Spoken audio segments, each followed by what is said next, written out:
Christophe Rambière, vous êtes en charge, un vice-président en charge de l'économie numérique à la région Poitou-Charentes. Alors, on sort d'une table ronde sur le très haut débit. Très haut débit, utilisation dans le cadre de l'éducation. Avant d'aller plus loin, est-ce qu'on peut définir ce qu'est le très haut débit? Alors ça, c'est compliqué de définir. Moi, je prendrais la définition, la récente définition de l'ARCEP qui a fixé le très haut débit techniquement à un critère de 30 mégabits par seconde. Mais au-delà de cette problématique du taux de débit, il faut surtout voir les usages qu'on peut en faire et quelles sont les demandes et les besoins de chacun, et notamment dans le monde de l'éducation.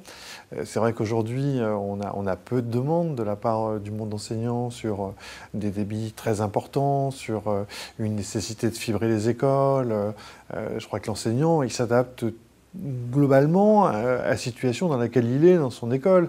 S'il a un ADSL de base, il fait des usages en fonction de l'ADSL de base.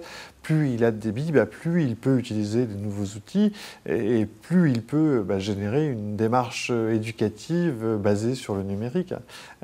On se rend compte que plus il y a de débit, plus il y a d'usage et plus on crée de nouveaux services au niveau des enseignants.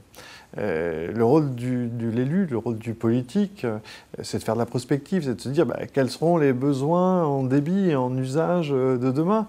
Et on sait pertinemment que les besoins en débit vont et ont doublé tous les 2 ans. Depuis 10 ans, voilà, une connexion en 56K qu'on avait il y a 10 ans, aujourd'hui, elle est inutilisable. Aujourd'hui, la demande du citoyen, la demande des établissements, c'est d'avoir du 4 mégas dans son établissement pour avoir le triple play, pour pouvoir faire des vidéos. On sait pertinemment qu'avec le développement des vidéos, des outils pédagogiques filmés, avec l'interactivité qu'on va avoir, le 2.0, le 3.0, où on ne va pas être simplement en réception, mais aussi en émission, eh bien, on aura une demande qui va très vite être une demande à 10 mégabits, voire à 30 mégabits dans les 15 ans qui viennent. Le problème principal, c'est le problème d'anticipation de tout ça. C'est-à-dire que ce n'est pas simplement faire un branchement à l'école, c'est pour que ça puisse fonctionner, eh bien, il y a tout un aménagement du territoire à faire, de manière à ne pas créer une rupture entre le monde rural et le monde urbain, et s'engager dans cette démarche d'aménagement très haut débit du territoire, eh bien, ça demande beaucoup de volonté de la part des élus, parce que c'est énormément de moyens à y mettre.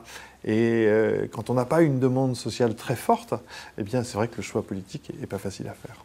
C'est vrai qu'on vous disiez, nous on nous demande de construire des autoroutes et des routes, il me semble. Oui. Par contre, on ne parle pas de très haut débit. Par contre, quelque part, donc, si vous, donc ce n'est pas une demande au quotidien, vous essayez d'avoir une anticipation à 30 ans, ce que disait peut-être Orange qui était sur la table ronde également. Quel est le tiers de confiance qui fait dire à la collectivité, oui, effectivement, il faut croire au très haut débit, on sait que, c'est quoi en fait votre manière de mesurer et d'anticiper? Indice France disait gouverner c'est prévoir, donc on essaye de gouverner. Et donc pour anticiper, on lit, on regarde, on suit tous les forums, tous les gens qui font de la recherche, on regarde beaucoup ce qui se passe à l'étranger aussi, pour être sûr d'une part qu'on ne va pas se tromper sur les technologies, parce que la plus grosse inquiétude elle est là, de se dire ah ouais, tu nous dis il faut mettre de la fibre, mais tout compte fait, voilà, le gouvernement dit avec le satellite on peut peut-être arriver à connecter l'école, est-ce que ça va suffire, pas suffire? Si je connecte l'école, je ne connecte pas le citoyen ou l'élève quand il va rentrer chez lui. Et donc on se base sur tous ces éléments-là pour faire un peu le diagnostic et essayer d'emmener l'ensemble des élus sur cette démarche-là et de leur faire comprendre que les enjeux sont là demain et qu'il faut investir maintenant. Donc c'est compliqué parce que c'est vrai que leur demande à eux, elle est plus sur la route, elle est plus sur le rail, elle est plus sur la sécurité des habitants, sur le respect des règles qui leur sont imposées aujourd'hui dans les collectivités.